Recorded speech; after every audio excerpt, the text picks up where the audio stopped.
नमस्कार, मैं लीपिंग रिमो स्वागत करता हूँ आपको डब्ल्यू स्क्वायर न्यूज़ चैनल पे। तो हमारे साथ आज एक बहुत ही खास आदमी है जिनका नाम है गुमिन गारा, जो है लफारादा डिस्ट्रिक्ट के बॉक्सिंग कोच है। तो आइए उनसे कुछ बातें करते हैं। तो वेरी वेलकम आपको हमारे चैनल पे। Thank you. तो आप अपना इंट्रोडक्शन थोड़ा सा दे दीजिए। सबसे पहले मैं धन्यवाद कहना चाहूँगा डब्ल्यू स्क्वायर न्यूज़ चैनल को जो हमें समय दिया। मेरा नाम है गुमिन गारा। हम लपारादा डिस्ट्रिक्ट से बिलोंग करता है और फिलहाल मैं लपारादा डिस्ट्रिक्ट पे बॉक्सिंग कोच हूँ। तो आपका ये बॉक्सिंग का जर्नी के बारे में थोड़ा बता दीजिए, शुरू कहाँ हुआ था, कब हुआ था? 2011 में मैं बॉक्सिंग का शुरुआत किया था। जो 2011 में पहला स्टेट में गेम हुआ था जो था स्कूल स्टेट गेम था, तो मैं वहाँ से शुरू किया था 2011 में। जी, तो आप 2011 में पहली बार आपने बॉक्सिंग किया था। तो आपने कितने साल बॉक्सिंग किया और कितने बार आपने हमारे प्रदेश को नेशनल लेवल तक रिप्रेजेंट किया और आपने कितने बार स्टेट लेवल आपने खेला? मेरा शुरुआत था 2011, तो वहाँ से मैं बॉक्सिंग शुरू किया। उसके बाद मैं मेरा लास्ट गेम था 2019, तो उसके बीच में सीनियर नेशनल में 2 बार रिप्रेजेंट किया। सीनियर नेशनल में मेरा पहला सीनियर नेशनल 2016 को हुआ था गुवाहाटी पे। वहाँ पे मेरा ओपोनेंट था two times Olympian Shiva Thapa. उसके साथ मेरा पहला बाउट था सीनियर सीनियर नेशनल में। मैं जीत तो नहीं पाया पर मुझे काफ़ी एक्सपीरियंस मिला, वहाँ से बहुत कुछ सीखने को मिला। उसके बाद मुझे 2016 में मुझे state level 2016 state level new Delhi पे हुआ था। वहाँ पे मुझे स्टेट से प्रोमिसिंग बॉक्सर अवार्ड मिला था।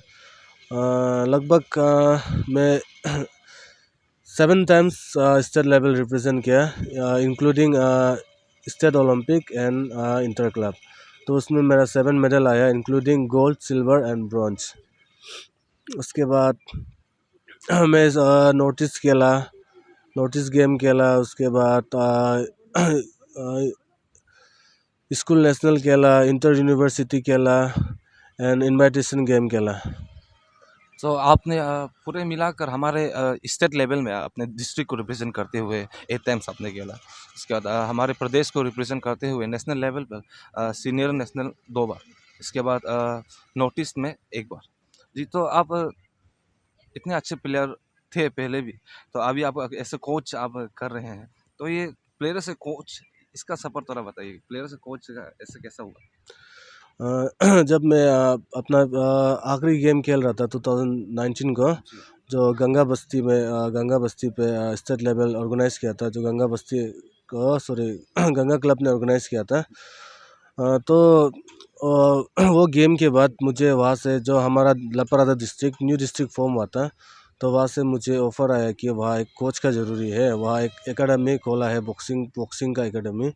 तो मुझे वहाँ से ऑफ़र आया, तो मैं भी खुद का ट्रेनिंग में प्रॉपर टाइम नहीं दे पा रहा था। तो मैं सोचा कि मुझे मैं कोच में जाके भी मैं यही फील्ड में रहूँगा, तो इसलिए मैं वहाँ चला गया। तो खेलो या नहीं, आप फील्ड आपका सेम ही होगा।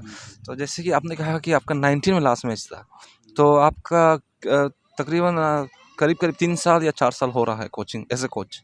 जी, तो ये एक्सपीरियंस कैसा है कोच का? जी। तो मेरा अभी 3 इयर्स ऑलमोस्ट होने जा रहा है वो कोच में। तो मैं कोच में स्टेट को रिप्रेजेंट किया। जूनियर वुमेन टीम को मैं दो बार गेम ले गया। स्टेट को रिप्रेजेंट किया, जो हरियाणा में एक रोहतक में हुआ था और एक हुआ था चंडीगढ़ में। और उसके बाद मैं ऐसे कोच स्टेट का कोच में मैं गया कर्नल डिस्ट्रिक्ट हरियाणा, वहाँ भी मैं कोच पे गया। उसके बाद जो मेरा एकेडमी के स्टूडेंट्स हैं, वो लोग अभी अचीवमेंट्स कर रहे हैं स्टेट में, और स्टेट ओलंपिक में मेडल आया बच्चे लोग का, और स्टेट लेवल में मेडल आया। और इसके बाद मैं बताना चाहूँगा आप लोगों को, अभी रिसेंटली इम्फाल पे एक नोटिस गेम हुआ था। तो मेरा मेरा लपरादा से एक बॉक्सिंग एकेडमी से एक स्टूडेंट वहाँ सिलेक्शन हुआ है स्टेट के लिए, स्टेट को रिप्रेजेंट करने के लिए। उसका नाम है मार्गा गारा। तो उन्होंने इस बार बहुत अच्छे परफॉर्मेंस दिया वहाँ पे। तो उसे सिल्वर मेडल मिला। उसके बाद उसे पूरे नोटिस से उसे बेस्ट लूज़र का अवार्ड दिया गया है। बेस्ट लूज़र मतलब है कि बेस्ट कंटेंडर अवार्ड, उसे बेस्ट लूज़र का अवार्ड मिला गया है वहाँ से। आप कोच है, आप गवर्नमेंट की तरफ से कोच है या खुद के इंटरेस्ट या वहाँ के लपरादा के पब्लिक के इंटरेस्ट के कारण? जी थोड़ा बता दीजिए, क्योंकि शायद लोग भी चाहेंगे जानना आपके बारे में। ऐसे प्लेयर तो आप आपको पहचानते ही होंगे, लेकिन कोच के हिसाब से आपने भी कुछ अचीवमेंट्स लिए हैं अपने तरफ से, लेकिन आपका ये जो गवर्नमेंट की तरफ से है या ये कुछ? ये तो अभी जो एकेडमी रनिंग हो रहा है तो उसमें तो गवर्नमेंट का हाथ नहीं है। तो वहाँ पे एकेडमी को रनिंग कर रहा है हमारा ये लोकल ऑर्गेनाइज़र, जैसे कि हमारा लपारादा बॉक्सिंग एसोसिएशन, और लोकल एमएलए सपोर्ट कर रहा है। बस उसी से चल रहा है फ़िलहाल तो। तो जैसे कि आपने कहा कि उस वक्त जब डिवाइड वेस्ट सियांग से लपारादा डिवाइड हुआ, तो नया डिस्ट्रिक्ट है, नया क्लब है, तो काफ़ी तकलीफ़ों का सामना करना पड़ता है ऐसे जब होता है ऐसा।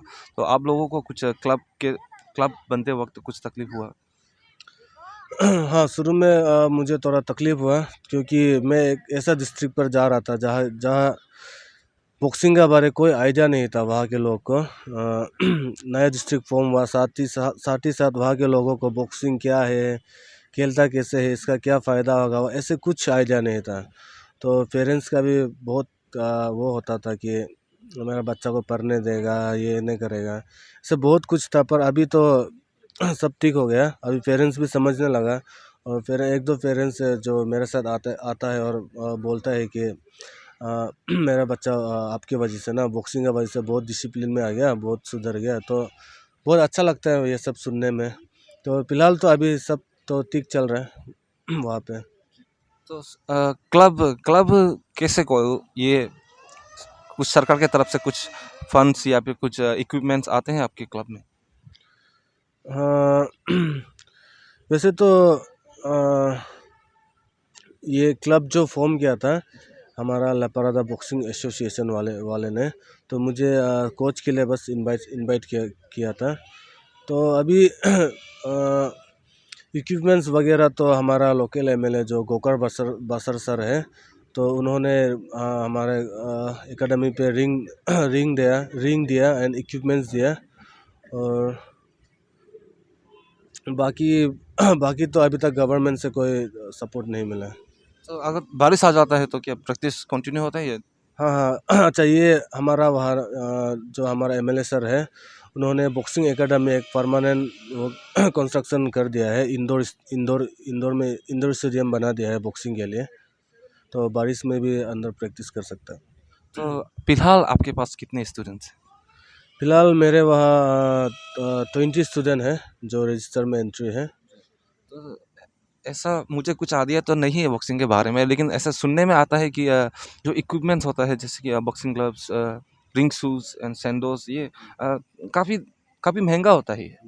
और उस वक्त आपने कहा कि नया नया हुआ था डिस्ट्रिक्ट फॉर्म, तो पेरेंट्स भी काफ़ी सपोर्ट नहीं थे कि पढ़ाई में ध्यान दो, स्पोर्ट्स से कुछ नहीं होगा ऐसा। तो इतना महंगा सामान अफोर्ड करने में क्या आपकी क्लब की तरफ से कुछ स्टूडेंट्स को कुछ दिया जाता है कुछ हद तक, या उन्हें ही सब कुछ करना पड़ता फिलहाल हमारे क्लब में ग्लोव्स आपको अवेलेबल मिल जाएगा।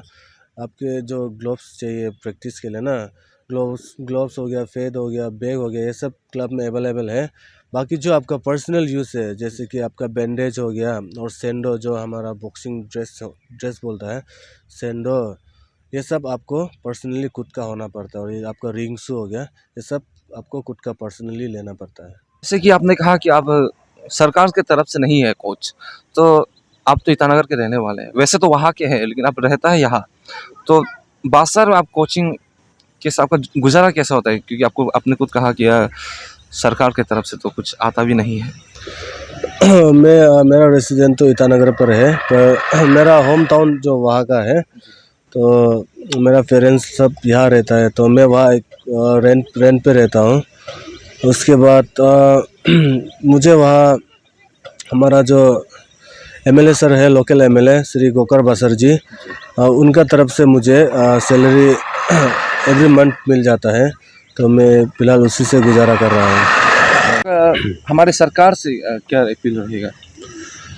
मैं सरकार से तो यही कहना चाहूँगा, स्पेशली जो हमारे शाह है, जो SAA sport authority of Arunachal, मैं यही कहना चाहूँगा कि आप लोग एक कोच के लिए पोस्ट क्रिएट कर दीजिए। अभी आप देखिए कि कहीं भी डिस्ट्रिक्ट पे कोच नहीं है और कोच का पोस्ट ही नहीं निकलता है। मेरी मेरी तरह और भी बहुत लोग होगा, जैसे कि मैं मैंने अपना सर्टिफिकेट कोर्स कंप्लीट किया कोच का। मैं उस पे NIS पे सॉरी पटियाला NIS पे किया। मैंने अपना कोच का सर्टिफिकेट भी कंप्लीट करके बैठा हुआ है, पर ऐसे भरा हुआ है क्योंकि पोस्ट ही नहीं निकलता है। तो मैं यही कहना चाहूँगा, जो SAA टीम है, स्पोर्ट अथॉरिटी ऑफ अरुणाचल, आप लोग पोस्ट निकालिए ताकि हर डिस्ट्रिक्ट पे कोच ज़रूरी है।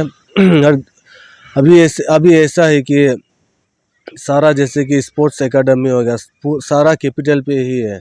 अभी जो बच्चा लोग डिस्ट्रिक्ट में भी इंटरेस्ट वाला है, पर वहाँ पे कोच नहीं होता है। अगर कोच आएगा भी है तो वो लोग के लिए तकलीफ होता है, सैलरी कहाँ से लूँ। तो मैं वही वही कहना चाहूँगा कि आप लोग हर डिस्ट्रिक्ट पे भी, जैसे कि बॉक्सिंग हो गया, ताइक्वांडो हो गया, फुटबॉल हो गया, आप लोग हर डिस्ट्रिक्ट पे एक एक कोच का पोस्ट कोटा रख दीजिए। मैं यही कहना चाहूँगा। तो कोच सर, हमारे प्रदेश के जितने भी यूथ है उनके लिए आपके तरफ से क्या मैसेज रहेगा? मैं यही कहना चाहूँगा, जो आजकल के यूथ्स है एंड जो यंग जनरेशन है, तो उनको मैं बताना चाहूँगा कि अभी स्पोर्ट्स पे बहुत सारा अपॉर्चुनिटी है। जैसे कि पहले आपका स्पोर्ट्स पे था कि सिर्फ पोस्ट पे स्पोर्ट्स कोटा था, जैसे कि आर्मी हो गया, पुलिस पे हो गया। पर आजकल ऐसे ही कि आपका स्पोर्ट्स कोटा, जो हर डिपार्टमेंट पे स्पोर्ट्स कोटा आ गया। तो आप मैं यूथ लोग से यही कहना चाहूँगा कि आप अगर आप स्पोर्ट्स ज्वाइन करेगा तो आपको डिसिप्लिन सीखने को मिलेगा, और जैसे कि ये ड्रग्स हो गया, अल्कोहल, ये सब से आप दूर ही रहेगा। और आजकल के यूथ लोग ये सब में बहुत इन्वॉल्व हो रहा है, जैसे कि ड्रग्स हो गया, अल्कोहल, ये सब में बहुत इन्वॉल्व हो रहा है। तो अगर आप स्पोर्ट्स ज्वाइन करेगा तो आपको अपॉर्चुनिटी है जॉब का, पहला बात। उसके बाद आप खुद डिसिप्लिन सीखने मिलेगा एंड खुद का फिजिकल मेंटेन रहेगा। तो से नो टू ड्रग्स। और मैं अपना स्पेशली लपारादा यूथ्स को मैं यही कहना चाहूँगा कि हमारे वहाँ बॉक्सिंग एकेडमी है, आप कोई भी ज्वाइन कर सकते हैं विदाउट फ़ी। आप एडमिशन कर सकते हैं, तो वहाँ पे कोई मंथली फ़ी नहीं ले रहा है। तो आप लोग सब लपारादा यूथ्स लोग वहाँ आके स्पोर्ट्स ज्वाइन कर सकता है, मैं वही कहना चाहूँगा।